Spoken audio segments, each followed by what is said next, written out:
Zergatik ez da izango Realeko atezain titularra hemendiko 2 urtera? Julen du izena, eta gaur ordezkari txuri-urdinen bisita jaso duen 25 umetako bat da.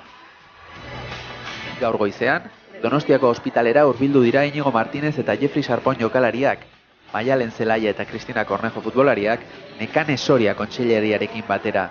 Ume hauei, eguna ahalik eta gehien hobetzeko hain bereziak diren data hauetan. Txikiak, pozaren pozez izan dira, naiz eta asko lotxatuta egon, gaurkoan izan duten bisitarekin. Ez dira irrifarreak falta, ez da animo hitzak bi aldetatik, eta nola ez, zoriona gaztetxo hauen aurpegietan. Umeek pozik jaso dituzte futbolariek emandako opariak eguna ahaztezin honetan. Ahaztezina beraientzat eta baita txuri-urdinentzat ere.